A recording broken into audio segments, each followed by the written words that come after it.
Ayan, magandang umaga po sa ating lahat. Ngayon po, nandito tayo ngayon sa Barangay Santo Tomas at inauguration ng improvement of sidewalk and drainage system at E. Angeles Street from F. Manalo Street to MH Del Pilar Street, Barangay Santo Tomas po. Inauguration. Nandito po sila Congressman Romulo, Mayor Vico, si Vice Mayor Dodot Jaworski at ang ating mga City Council, si Council Eric Gonzalez, si Council Coach Paul Sinugat, si Council Simon Tantuco, nandito rin po si Council Kiko Rostia. At hindi po mawawala ang Barangay Council ng Barangay Santo Tomas at nandito po si Kapitana.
There is a challenge and rattle power Congressman Roman.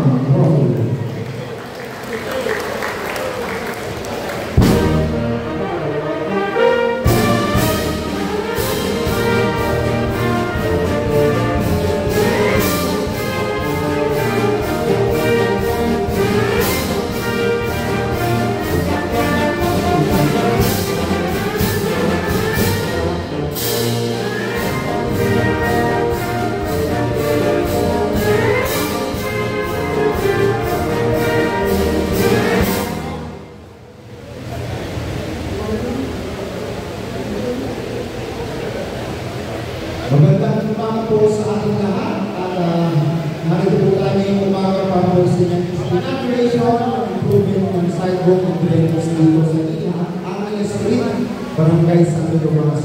Bilang umpisa na natin sa programa, natawagan po natin si Mr. Jester at Larry Martin sa mga magsasabihin po sa tayo. Sa kanila naman, ang alam ng Espiritu Santo. Ama, maraming salamat sa umagang ito ay pinagkalog mo sa amin. Salamat sa biyaya ng buhay, sa biyaya ng kalakasan, sa kanilang Ama, maraming salamat, Sir Jester. Maraming po kami sa upo. At syempre, magpapasalamat po kami sa Barangay Santo Tomas Housing and Staff.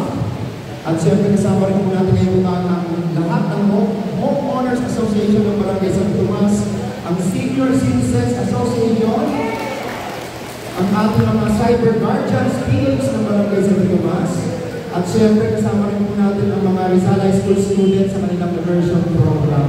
Magandang umaga po sa ating lahat. Para po sa ating welcome remarks, pakinggan po natin ang mensahe ng punong barangay, Kap Ayalaki Raymundo.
umaga rin po ay mapapakinggan po natin ang mensahe ng ating Congressman Roman Romulo. Magandang umaga po sa ating lahat. Unang-una, maganda po yung proyekto. Alam niyo, marami ng magandang proyekto. Ang problema, pag na-turn over na, hindi naman inaalagaan ng barangay, hindi inaalagaan ng HOA. Kaya nangyayari sa maintenance, nasisitarin ka agad. Siguro po, dapat baguhin na natin yung ating mga ginagawa. Kahit na hindi ginagawa ng barangay yan, kahit hindi ginagawa ng HOA, pero may ng tao bayan ginagawa niya. Kaya yung pagkabantay po dyan, dito po, bantayan niyo po ang barangay.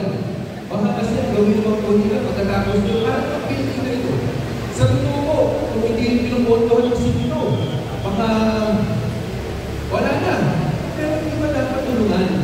Dapat ang barangay, tumutulong rin sa maintenance. Hindi namin inaasa sa nasyonal o kaya sa syudad. Kasi napakalaga po yan eh. Sana po, kung paulit-ulit lang nito, o kaya ganito po, mapapatagal, nakita ng ekonomi sira, hindi agad aayusin. Lalaki po yung sira na yan.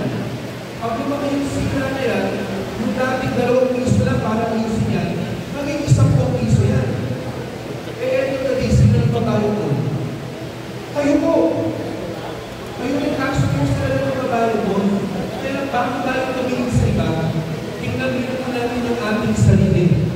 Inaayos pa po ba natin? Kasi minsan magaling tayo magpuna ng iba. Pero sa tingin natin, ang dami natin pakukulang ginagawa. Kaya umpisa na po natin, ayusin natin. Kasi gano'n na po talaga. Maayos po natin ang ating sistema. Pangalawa po, nakikita natin ang ganda po ng sidewalk. Sa totoo, galing po kami sa ibang lugar pa. Nakikita po sa ibang lugar, yung mga tao, naglalaman sa kalsada kahit may sidewalk eh. Bakit po sa kalsada nilalakad? May harang yung sidewalk o kaya masyadong mataas. Sino charge doon? Siguro dapat ang barangay na sigurado yan na wala kang hadlan sa pinadaanan yung ating mga individual. Kasi po kayo maganda. Eh mga after 1 week, bigla na lang naharangan na. Eh babalik din po, maglalakad din po yan doon sa kalsada. Sayang rin po yung sidewalk. Yun na naman po. Sayang po kasi, katulad nito, nakakapag ganda. Pero sana hindi lang 1 week to. Sana, alam po, matagal na natapos. Pero siyempre, napapantayan ka yan. Mag-inaugurin, may blessing pa. Pero kayo yung blessing na, baka mamaya, matatapos ito, wala na lang after 1 month, lalo magpapasko na. Eh baka mamaya, kung ano-ano na nakaharap ito, hindi magagamit ng tao bayan. Sana po, siguraduhin natin. Kaya, bakit mo muna ng iba? Tingnan muna ang sarili. Kasi marami rin magpupunan sa sarili. Again po, congratulations to the city. Sana po, pangalagaan natin. Mabuhay po ang gusto ng paso. Maraming salamat po, Congressman Roman Romulo. At siyempre, mapapakinggan din po natin ang mensahe ng ating Vice Mayor, Toto Jaworski. Magandang umaga po. Mula dito ngayon,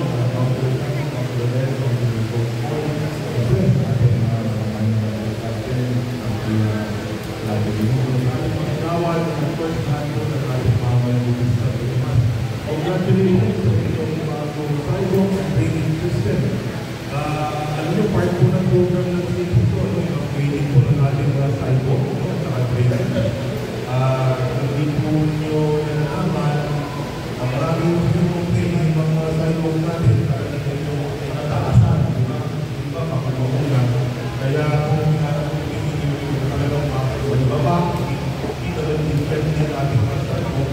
At maging walkable po rin natin gusto. Yung po yung photo natin sa inyo natin, isa sa pinapalaking problema natin sa traffic. Kaya kung kaya po na natin, at pinapalaking natin, mas hindi lang po mapapawasan sa traffic, pero mas maganda pa sa kabulugan ng traffic. Kaya po yung programa na talagang mga isang papawasan natin. And of course, yung sa drainage naman po natin para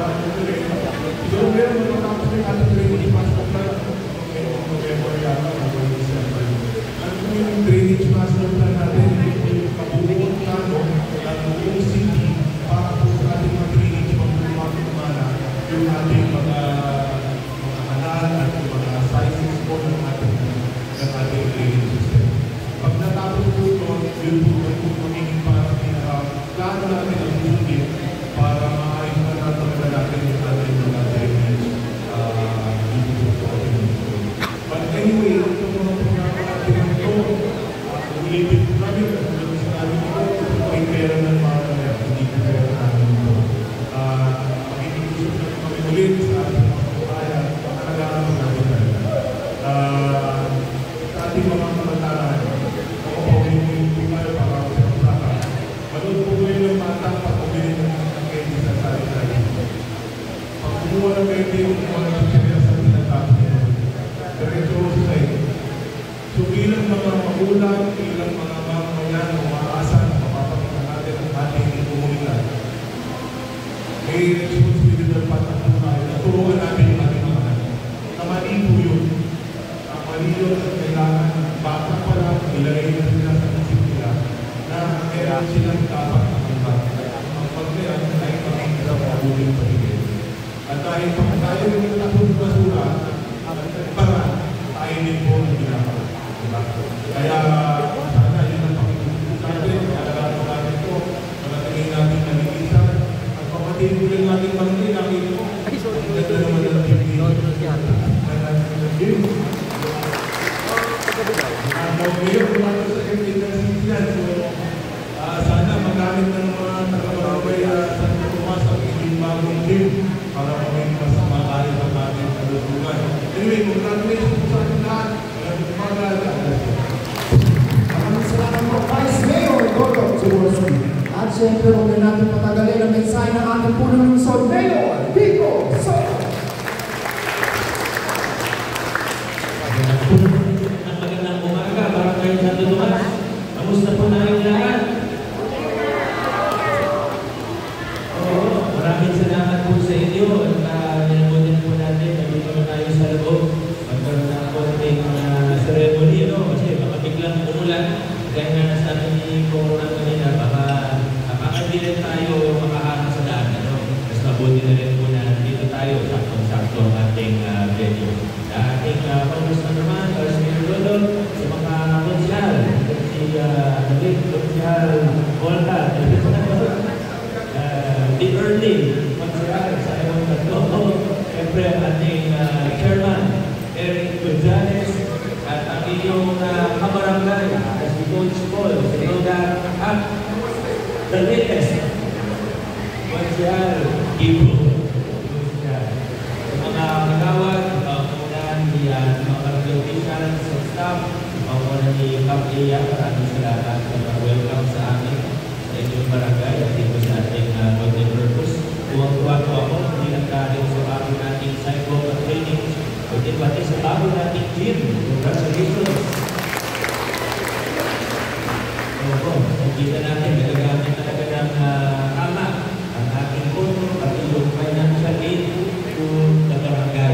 Alam naman po natin, diba, kada taon ang ating city government para mapabilis ang mga servisyo, mga hindi na i-request sa city government, mga kanang lungsod, kaya ginagawa na po natin, wala na ito na hindi nabibigay tayo ng financial aid.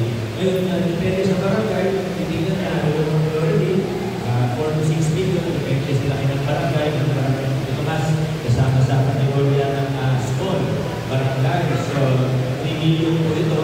Pag na-integrate ng ayos, may additional 1 million. At sa nakikita ko po, yung ibang barangay na siguro nagagamit din naman, pero hindi sila ganun sabihin. Hindi alam ng ibang tao kung saan nagagamit yung pondo. Pero tayo sa barangay sa Tomas, pamuna ni Pagkaya, masasabi natin na alam natin kung saan ginagamit ang pondo natin. At isa ng pondo, hindi na ito sa barangay. And then naman po, ang ating inauguration ng sidewalk, drainage system, alam niyo naman po, hindi nakatapos sa noon. Ganyan po ang ating inauguration. Ito po ay i-address mula Manalo hanggang MH-10LR. Yung makabaan ito. Nasa 587 meters po ito, pero both sides.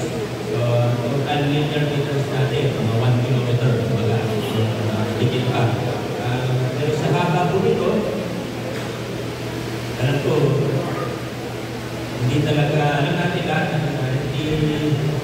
hindi talaga ideal yung mga daanan natin, mga kalsada, pagkita natin, sa Pasig talaga, lalo na, sa side na ito, medyo masigil po talaga. Kaya kailangan natin i-maximize natin kung yung meron tayo. At yan yung sinusubukan natin gawin sa pagkakitan ng mga proyekto katulad nito.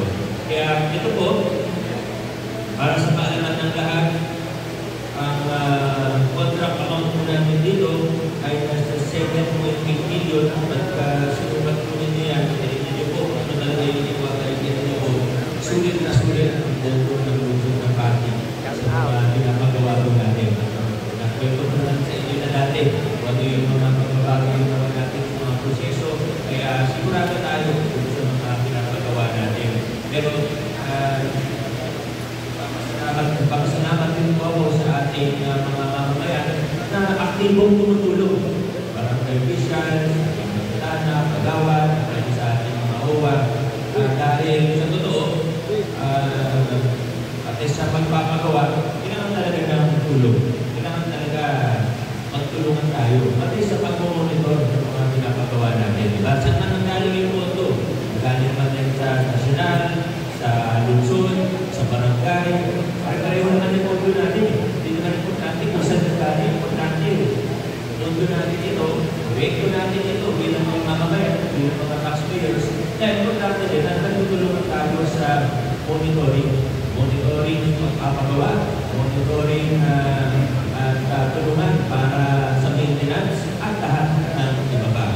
At kung ko'y nagtitiwala, umaasa na sa barangay sa Tomas, ganun po ang gagawin natin. Kaya kung ginawa niyo sa construction, hanggang pagkatapos ng construction, ganun pa rin, magtutulungan pa rin po tayo. Nagiging malaking bahagi sa construction, nabalikan po yung sa construction, pagpapagawa. Malaking bahagi po talaga, malaking bagay na magpupo ang barangay ay aktibo. Kapag sa ibang lugar, wala, antayin lang nila kung ano yung mangyari, antayin lang kung matapos, hindi. Kung substantive kayo, kung tamang kalidad, natin kung ano mangyari. Pero kung aktibo ang barangay, aktibo ang OWA, hindi naman para maghanap ng mali Pero para lang siguro tayo na nagaganan sa ayos ng ating pondo. Pagka na-develop natin yung ganyan klaseng kultura at tulungan sa lungsod ng Pasig, mas makasiguro tayo sa mga proyekto ng pamahalaan. At ulit po, hindi ang natapos dapat sa construction hanggang sa maintenance, hanggang sa paglilinis, at ang ibaba. At ulit po, ako yung itiwala ng maasa na sa barangay sa Tomas, ganun po ang ginagawa natin. Kaya maraming salamat din sa inyo sa inyong huli ng mga proyekto natin. Di man po ito yung huli ng proyekto natin sa Tomas. Alam ko marami pang ibang request ng ating barangay, may mga ibang lugar, medyo nahihirapan tayo dahil alam nyo naman po, medyo mahigpit ang pinag-lugar at OWA yung batas na pag hindi pag-aari ng gobyerno yung lupa ay hindi pwede mag-proyekto na nagsasabi ng pagod yung kagaya ng mga drainage natin. Pag mga dry standpipe, lumapayag ko sila kasi pag hindi ko rin alam kung tama, pero yung sinasabi natin, siyempre, kung ano sabi, susunod po tayo. Pagka mga dry standpipe daw, consider daw nila as movable, which means, may problema, pwede daw tanggalin. Pag drainage daw, hindi pwede. Kaya medyo nakakaproblema tayo sa ibang lugar. Binili naman ako ng tulong sa kapitanan natin kasi yung mga ibang titulo nakapangalan sa pagkawalanan. Diba? Kaya medyo nahihirapan po tayo. Pero hindi naman natin pinapabayaan. Hindi natin pinakalimutan. Kaya sa tulong ng lahat ng mga focus natin, sigurado magagawa po natin yan ng solusyon. Kaya muli po, hindi ko masyado makabaan dahil ang ulit pa tayo, papapaakunan pa tayo ng bulan. Maraming salamat, maraming sa Tomas. Congratulations at God bless sa atin. Maraming salamat po. Mayor Vico Soto. Sa pagkakataon po ito ay alinaan po natin ang mga civil officials and barangay officials na pupunta tayo sa site para po sa Bicol Galing Ceremony. Nasusundan po ng blessing sa pamumuhay ng Father Kenneth tayo.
Hanggang dito na lang po muna ang ating vlogs. Maraming salamat po sa panonood at para po sa bago pa lang sa ating channel, welcome po at ingat po ang lahat. Bye!